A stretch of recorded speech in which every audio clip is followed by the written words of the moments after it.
श्री कृष्ण कहते हैं कि जिस स्त्री के पूजा घर में ये एक चीज होती है वहाँ गरीबी कभी नहीं आती। इसी के साथ हम जानेंगे कुछ ऐसे कार्यों के बारे में जो आपको अपने घर के पूजा घर में भूल कर भी नहीं करने चाहिए, वरना ऐसे घरों से भगवान नाराज हो जाते हैं और आपकी पूजा कभी स्वीकार नहीं करते। इन कार्यों के बारे में स्वयं भगवान कृष्ण ने नारद जी को बताया था, तो पूरी जानकारी के लिए इस वीडियो को अंत तक जरूर देखिएगा।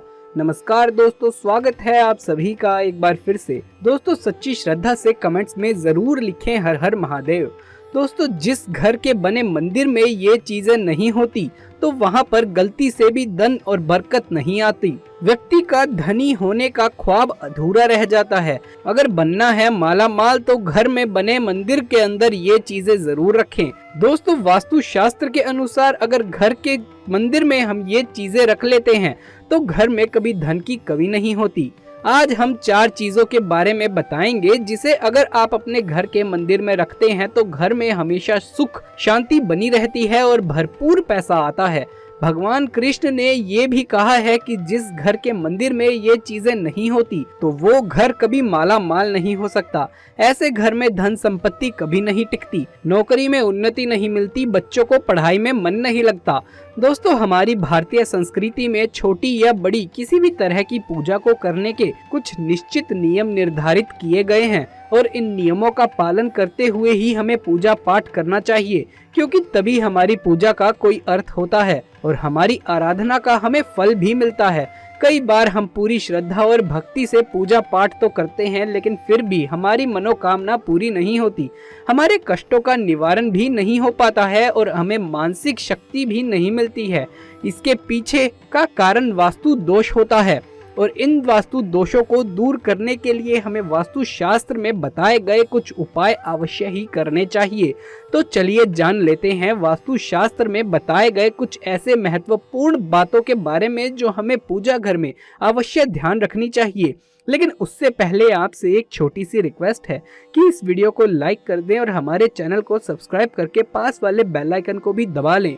नंबर 1, प्रतिदिन सुबह जागकर स्नान आदि से निवृत्त होकर तथा स्वच्छ कपड़े पहनकर ही नियम पूर्वक पूजा करनी चाहिए और सुबह शाम ईश्वर के सामने दीपक अवश्य लगाना चाहिए। मंदिर और उसके आसपास की जगह साफ सुथरी रखें। भगवान को कुमकुम का तिलक लगाकर फूल चढ़ाने चाहिए। हालांकि प्रत्येक घर में पूजा के नियम होते हैं और उन्हीं को ध्यान में रखकर एक क्रमबद्ध तरीके से पूजा करें। दोस्तों नंबर 2, पूजा में अगर किसी सामग्री की कमी रह जाए तो परेशान ना हो या पूजा बीच में ना छोड़ें। ऐसे में भगवान को चावल और फूल चढ़ाएं और मन में उस चीज का ध्यान करें। नंबर 3, याद रखें कि भगवान के प्रसाद को कभी भी पूजा के पहले चखकर झूठा नहीं करना चाहिए। साथ ही भगवान पर चढ़ाए जाने वाले फूलों या फिर धूप अगरबत्ती तथा किसी अन्य पूजा सामग्री को सूंघकर नहीं देखना चाहिए। ये शास्त्र की दृष्टि से अनुचित माना गया है। नंबर 4, अक्सर कई लोग ऐसे होते हैं जो अपने मंदिर में कई दिनों का कचरा रख लेते हैं, जैसे कि भाजी, फूल, अगरबत्ती के पुराने डिब्बे, देसी घी का खाली डिब्बा और मंदिर में बिछा हुआ पुराना कपड़ा। इन चीजों पर ध्यान ही नहीं देते और इस वजह से उस व्यक्ति को सीधे तौर पर बहुत जल्द गरीबी का सामना करना पड़ता है। वो घर कंगाल होने की कगार पर आ जाता है और देवी देवता भी उस घर से नाराज हो जाते हैं। इसलिए इन चीजों पर ध्यान दें और धन की देवी माँ लक्ष्मी को प्रसन्न करें। नंबर 5, पूजा करते समय सबसे पहले तो ये बात ध्यान में रखें कि आपका मंदिर ईशान कोण में यानी उत्तर पूर्वी दिशा में होना चाहिए, तभी आपको आपकी पूजा का संपूर्ण फल प्राप्त होता है। आपको इस बात का अवश्य ज्ञान होना चाहिए कि आपके मंदिर में वास्तु के अनुसार पूजा घर पर एक ही भगवान की केवल एक ही तस्वीर रखनी चाहिए। एक भगवान की 2 या 2 से ज्यादा तस्वीर ना लगाएं, इसे बहुत अशुभ माना जाता है। वास्तु के अनुसार पूजा घर में भगवान की फोटो के अलावा किसी गुरु या पूर्वज की तस्वीरें कभी ना लगाएं। इससे घर में नकारात्मक ऊर्जा का वास होने लगता है, इसीलिए ये गलती करने से बचें। आइए अब जानते हैं हमारे पूजा घर में कौन सी वो 4 चीजें हैं जो अवश्य ही होनी चाहिए। अगर आप भी धन के माला माल होना चाहते हैं तो घर के बने मंदिर में ये चीजें जरूर रखें। दोस्तों नंबर 1, शंख। दोस्तों ज्योतिष शास्त्र के अनुसार घर में बने मंदिर में अगर आप शंख रखते हैं तो घर में हमेशा बरकत बनी रहती है। ऐसा करने से सोना चांदी और ढेर सारा धन मिलता है। इसके अलावा कारोबार में बरकत मिलती है। इसीलिए घर के बने मंदिर में शंख जरूर रखना चाहिए, क्योंकि जिस घर के मंदिर में शंख होता है वहाँ माँ लक्ष्मी जरूर वास करती है। नंबर 2, गंगा जल। हमारे शास्त्रों में गंगा जल को अत्यंत पवित्र माना गया है, इसीलिए पूजा घर में गंगा जल का होना बहुत आवश्यक है। गंगा नदी सभी पापों को नष्ट करने वाली तथा सभी व्याधियों को नाश करने वाली होती हैं। इसीलिए यदि आपके पूजा घर में तांबे के छोटे से पात्र में आप गंगा जल भरकर रखते हैं तो इससे आपके पूजा घर की शुद्धता बनी रहेगी और आपको आपकी पूजा का संपूर्ण फल प्राप्त होगा। प्लास्टिक की बोतल में या किसी अपवित्र धातु के बर्तन में गंगा जल नहीं रखना चाहिए। अपवित्र धातु जैसे एल्यूमिनियम और लोहे से बने बर्तन, गंगा जल तांबे के बर्तन में रखना ही शुभ होता है। नंबर 3, दोस्तों शास्त्रों के अनुसार विष्णु जी और लक्ष्मी जी का ऐसा चित्र जिसमें दोनों एक साथ हो घर के बने मंदिर में अवश्य होना चाहिए। कई लोग अपने मंदिर में लक्ष्मी जी की मूर्ति तो रख लेते हैं, लेकिन लक्ष्मी नारायण का चित्र मूर्ति नहीं रखते।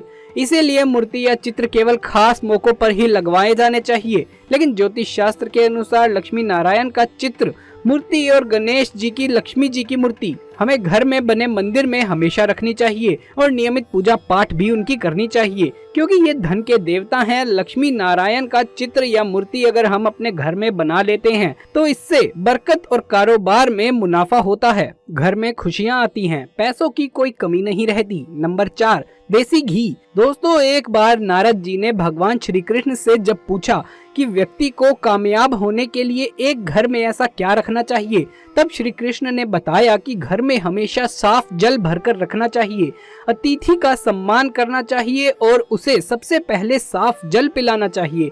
साथ ही साथ घर के बने मंदिर में देसी घी हमेशा रखना चाहिए, जो कि भगवान श्री कृष्ण ने महाभारत काल में बताया था। अगर जो व्यक्ति भगवान श्री कृष्ण की ये बात नहीं मानता तो उसे गरीबी का सामना करना पड़ता है। दोस्तों नंबर 5, शास्त्रों में कलश को पूर्णता का प्रतीक माना गया है। चाहे वो सत्यनारायण की पूजा हो, दीपावली, नवरात्रि का पर्व हो या फिर किसी प्रकार का उत्सव हो या तथा मंगल कार्य हो, कलश की स्थापना किए बिना सब अधूरा माना गया है। पूजा में कलश का उपयोग देवताओं का आवाहन करने के लिए होता है। ईश्वर के सामने तांबे के कलश के पानी भरकर रखना चाहिए और ये बहुत शुभ होता है, क्योंकि हम अपनी रोज की पूजा करते समय भगवान के सामने तांबे के कलश में पानी भरकर नहीं रखते, इसीलिए हम उनके आशीर्वाद से वंचित रह जाते हैं। उसका चमत्कारिक प्रभाव हमें देखने को नहीं मिल पाता है, इसीलिए मुख्य रूप से तांबे के कलश का उपयोग करें। इसके अलावा किसी भी शुभ मुहूर्त या त्योहार पर आप जब भी पूजा करें तब कलश पर कुमकुम से स्वास्तिक चिन्ह बनाकर उस पर चावल लगाएं और मौली बांधें। फिर कलश में शुद्ध पानी भरकर उसमें थोड़ा सा गंगा जल मिला लें। कलश को भगवान के दाईं ओर रखें और फिर भगवान की पूजा करते समय कलश की पूजा भी करें। इसके बाद पूरे मन से भगवान के साथ साथ कलश को भी नमस्कार करें। सभी पवित्र नदियों का आवाहन करें। पूजा के बाद पूजा घर में इस जल से छिड़काव करें। घर के बाकी हिस्सों में भी इस जल का छिड़काव अवश्य करें और बचा हुआ पानी तुलसी के पौधे में चढ़ा दें। ऐसा करने से इस अभिमंत्रित जल से निकलने वाली सकारात्मक ऊर्जा घर के वातावरण को पवित्र बनाती है और संपूर्ण घर में अद्भुत शांति का एहसास होता है। कलश में हम जो जल भरकर रखते हैं उसकी पूजा करने से हमारे घर और आसपास का वातावरण सकारात्मकता से भरपूर हो जाता है और सुख शांति से भरा हुआ रहता है। तो दोस्तों कैसा लगा आपको आज का ये वीडियो? अगर आपको ये वीडियो अच्छा लगा तो इसे एक लाइक कर दें और हमारे चैनल को सब्सक्राइब भी कर लें ताकि आगे भी आप ऐसे ही वीडियोस देखते रहें। कमेंट्स में जय मां लक्ष्मी लिखना बिल्कुल भी ना भूलें। जल्द मुलाकात होगी अगली वीडियो में, तब तक के लिए आप सभी का धन्यवाद।